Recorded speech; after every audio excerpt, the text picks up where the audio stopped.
Today's lecture is going to be about simple and compound interest. We can see the objectives for today. First being explaining the term interest, formula for simple interest, explaining the difference between simple and compound interest, and finally the formula for compound interest. Let's start.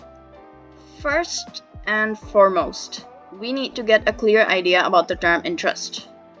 It can simply be described as an amount paid upon the repayment of a borrowed sum of money. Let's go with an example. You decided to deposit some sum of money in a certain bank. Depositing your money into a bank means you're allowing them to use your money. However, after some time, maybe 1 or 2 years, you decide you want to withdraw your money. The bank will not only return the amount you had originally deposited, but will add an interest amount, like a reward, let's say, for lending them your money. So, the amount you receive now has an additional interest in it. The formula for simple interest is simply I is equal to PRT over 100, where I is interest, P is the principal or the original amount you had deposited, R is the rate of interest per annum or per year, and T is the number of years. So basically, the interest rate is applied to the principal amount and the interest added to the principal is the same for every year. One thing to keep in mind is that the interest rate applied may vary, as it may be applied monthly, half-yearly, or even on a daily basis. In that case, the time T would vary.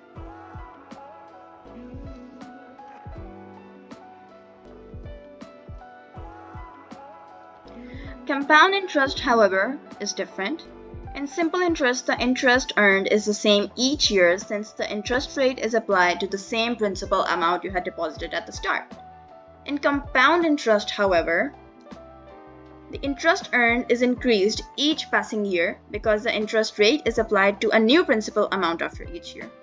Say, you deposited a principal amount of $5,000 for 3 years into a bank that offers 2.5% compounded interest.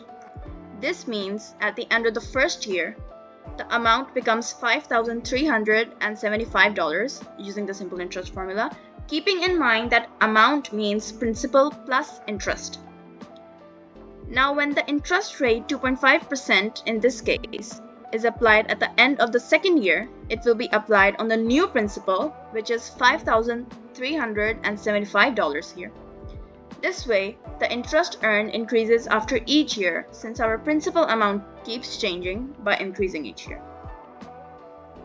To make things easier, without having to apply the formula of simple interest for every single year, we have a formula for the amount received after compound interest is applied, which is A is equal to P, in brackets 1 plus R over 100 and power n, where A is the amount received after the given number of years, P is the principal amount you had deposited at the very start, R is the compound interest rate, and N is the number of years.